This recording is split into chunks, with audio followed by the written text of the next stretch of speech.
நம்மையெல்லாம் முத்தரித்து ஆவிக்குரிய நிலைகளை அழகுபடுத்துகிற தேவ நாமம் மகிமைப்படுவதாக. இந்த காலை வேளையில அருளுறுத்தின் வாயிலாக உங்களை சந்திப்பதில் மிக்க மகிழ்ச்சியுடனாய் இருக்கிறேன்.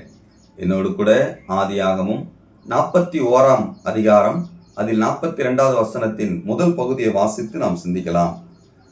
பார்வோன் தன் கையில் போட்டிருந்த தன் முத்திரை மோதிரத்தை கழற்றி அதை யோசேப்பின் கையிலே போட்டு என்று சொல்லி பார்க்கிறோம். இங்கு யோசேப்புடைய வாழ்க்கையிலே கிடைத்த அந்த உயர்வான தன்மையை இந்த பகுதியிலே நாம் பார்க்கிறோம். பார்வோனுடைய கரத்தில் இருக்கக்கூடிய மோதிரம், அது வெறும் மோதிரம் அல்ல, முத்திரையிட்ட மோதிரம்.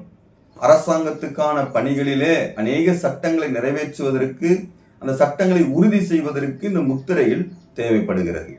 இப்பேற்பட்ட விசேஷமான இந்த மோதிரத்தை யோசேப்புடைய விரல்களிலே மாற்றும் பொழுது யோசேப்புடைய மனநிலை எப்படி இருந்திருக்கும்? அவருடைய மனநிலை, ஒருவேளை என்னுடைய பழைய வாழ்க்கை முடிந்து ஒரு புதிய வாழ்க்கைக்குள் வருகிறேன் என்ற ஒரு மனநிலை இருந்திருக்கும். இனி எனக்கு இந்த சிறைச்சாலை கிடையாது, நான் இப்பொழுது எகிப்திலே அதிபதியாக இருக்கிறேன், மக்களை காப்பாற்றும்படியாக திட்டங்களை போட வேண்டும், மக்களுக்குரிய காரியங்களை சிந்திக்க வேண்டும் என்ற தன்னுடைய சிந்தனை மாறியிருக்கும், தன்னுடைய செயல்கள் மாறியிருக்கும், தன்னுடைய எல்லா நிலையும் அவர் மாறி அந்த ஒரு முத்திரை மோதிரம் அவருடைய வாழ்க்கையில மிகப்பெரிய நிலையை அவருக்கு கொடுத்ததை நாம் பார்க்கிறோம். அதுபோல ஆவிக்குரிய நிலையிலும் கர்த்தராகிய இயேசு கிறிஸ்துவை விசுவாசித்த பிள்ளைகளுக்கு தேவனும் முத்தரித்திருக்கிறார். எபேசியர்ல வாசிக்கும் பொழுது முதல் அதிகாரம் 13-14 வாசிக்கிறோம். நீங்களும் உங்கள் ரட்சிப்பின் சுவிசேஷமாகிய சத்திய வசனத்தை கேட்டு விசுவாசிகளான போது வாக்குத்தத்தம் பண்ணப்பட்ட பரிசுத்த ஆவியால் அவருக்குள் முத்திரை போடப்பட்டீர்கள். அவருக்கு சொந்தமானவர்கள் அவருடைய மகிமைக்கு புகழ்ச்சியாக மீட்கப்படுவார்கள் என்பதற்கு ஆவியானவர் நம்முடைய சுதந்திரத்தின் அச்சாரமாய் இருக்கிறார்.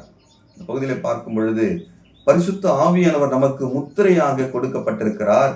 இந்த முத்திரை நமக்குள் கொடுக்கப்பட்ட பிறகு நம்முடைய சிந்தனை எவ்விதமா இருக்கிறது என்று சொல்லி பார்க்கும் பொழுது இது 14வது வசனத்துல அவருக்கு சொந்தமானவர்கள் என்பதை இந்த முத்திரை நினைவுபடுத்துகிறது. யோசேப்புக்கு எப்படி அந்த முத்திரை, நான் இனி அடிமை இல்லை, நான் ராஜாவுக்கு சமமானவன் என்று ஒரு சிந்தை அவருக்கு வந்திருக்குமோ, அதுபோல நமக்கு எப்படிப்பட்ட இந்த முத்திரை நினைவுபடுத்துகிறது? நான் பூமிக்கு சொந்தமானவன் அல்ல, பூமிக்குரிய காரியங்களுக்கு, உலக பிரகாரமான காரியத்துக்கு சொந்தமானவன் அல்ல, நான் தேவனுக்கு சொந்தமானவன் என்று சொல்லி இந்த பரிசுத்த ஆவியானவருடைய முத்திரை நினைவுபடுத்துகிறது. இந்த முத்திரையை கொடுக்கிறவர் தேவன், முத்திரையாக இருக்கிறவர் பரிசுத்த ஆவியானவர். இது பெற்றுக்கொள்ளுமான வழி ஆண்டவராகிய இயேசு கிறிஸ்து. இரண்டாவது காரியங்கள் பாருங்கள். இதே எபேசியர் 4ஆம் அதிகாரம் 30ஆம் வசனம், அன்றி நீங்கள் மீட்கப்படும் நாளுக்கென்று முத்திரையாக பெற்ற என்று சொல்லி முதல் பகுதியில வாசிக்கிறோம். இந்த முத்திரை எனக்கு என்ன நினைவுபடுத்துகிறது? நான் மீட்கப்படுவேன், என்னுடைய சரீரம் மீட்கப்படும், நான் நித்திய ராஜ்யத்தை பெற்றுக்கொள்வேன் என்று சொல்லி அனுதினமும் என்னை நினைவுபடுத்தக்கூடியதாக இருக்கிறது. மூன்றாவதாக நாம் பார்க்கும் பொழுது 2 கொரிந்தியர் 1ஆம் அதிகாரம் 20-22 வசனங்களை வாசிக்கும் பொழுது, எங்களால் தேவனுக்கு மகிமை உண்டாகும்படி தேவனுடைய வாக்குத்தத்தங்கள் எல்லாம் இயேசு கிறிஸ்துவுக்குள் ஆம் என்றும் அவருக்குள் ஆமென் என்றும் இருக்கிறதே, உங்களோடு கூட எங்களையும் கிறிஸ்துவுக்குள் ஸ்திரப்படுத்தி நம்மை அபிஷேகம் பண்ணினவர் தேவனே, அவர் நம்மை முத்தரித்து நம்முடைய இருதயங்களில் ஆவி என்னும் அச்சாரத்தை கொடுத்திருக்கிறார். மூன்றாவதாக நமக்கு என்ன காரியம் நினைவுபடுத்துகிறது என்று சொல்லி பார்க்கும் பொழுது, இந்த முத்திரை என்னை கிறிஸ்துவுக்கு நேராக ஒவ்வொரு நாளும் நடத்தி கொண்டிருக்கிறது. ஒருவேளை நான் பாவம் செய்யும் பொழுது, நான் பாவத்தை அறிக்கையிடும் பொழுது அவருடைய வாக்குத்தத்தங்கள் என்னை பாவத்தை மன்னிக்கக்கூடியதாக இருக்கிறதுனாலே என்னை மன்னித்து மீண்டுமாக ஐக்கியத்தை கொடுத்து ஒவ்வொரு நாளும் தேவனுக்கு நேராக என்னை நடத்தி கொண்டு இருக்கிறது என்பதை நினைவுபடுத்தக்கூடியதாக இருக்கிறது. அவருடைய வாக்குத்தத்தங்கள், அவரோட ஐக்கியம் என்னை புதுப்பிக்கக்கூடியதாக இருக்கிறது என்பதை இந்த முத்திரை நமக்கு நினைவுபடுத்தக்கூடியதாக இருக்கிறது. 4வது காரியம் நாம் பார்க்கும் பொழுது 2 தீமோத்தேயு 2ஆம் அதிகாரம் 19ஆம் வசனத்தில் வாசிக்கிறோம். ஆகிலும் தேவனுடைய உறுதியான அஸ்திவாரம் நிலைத்திருக்கிறது, கர்த்தர் தம்முடையவர்களை அறிவார் என்பது, கிறிஸ்துவின் நாமத்தை சொல்லுகிற எவனும் அநியாயத்தை விட்டு விலக கடவன் என்பது அதற்கு முத்திரையாய் இருக்கிறது. 4வதாக இந்த முத்திரை என்ன நினைவுபடுத்துகிறது?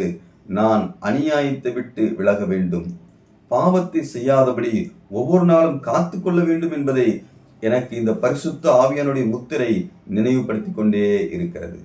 பிரியமானவர்களே, யோசேப்புடைய வாழ்க்கையிலே சிறைச்சாலை இனி இல்லாமல் இருந்தது. அந்த முத்திரை அவருடைய வாழ்க்கையில ராஜாவுக்குரிய சிந்தனையை கொடுக்கக்கூடியதாக இருந்தது. அதுபோல பரிசுத்த ஆவியானுடைய முத்திரை என்னை அனுதினமும் தேவனிடத்திலே சேர்க்கக்கூடியதாக, என்னுடைய பாவங்களை அறிக்கையிடக்கூடியதாக, நித்தியத்திலே நான் வாழ்வேன் என்ற உறுதியை கொடுக்கக்கூடியதாக, அது மாத்திரமல்ல தேவன் என்னோடு கூட இருக்கிறார் என்ற ஒரு உறுதித்தன்மையை கொடுக்கக்கூடியதாக இருக்கிறது. பிரியமானவர்களே, இப்படிப்பட்ட முத்திரை உங்களுக்கு வேண்டும் என்று சொன்னால், நான் பாவி என்பதை தேவனிடத்தில் அறிக்கையிட்டு கர்த்தராகிய இயேசு கிறிஸ்து நமக்காக செய்த அந்த எல்லா பரிகாரத்தையும், அவருடைய பாடு, மரணம், அடக்கம், உயிர்த்தெழுதல், இந்த காட்சியை உங்களுடைய இருதயத்தில் சிந்தித்து இவையெல்லாம் எனக்காக என்பதை நீங்கள் உணர்ந்து அறிக்கையிடும் பொழுது இந்த முத்திரையை நீங்கள் பெற்றுக்கொள்வீர்கள். நீங்கள் உலகத்திலே தனிமையாக இருப்பதில்லை.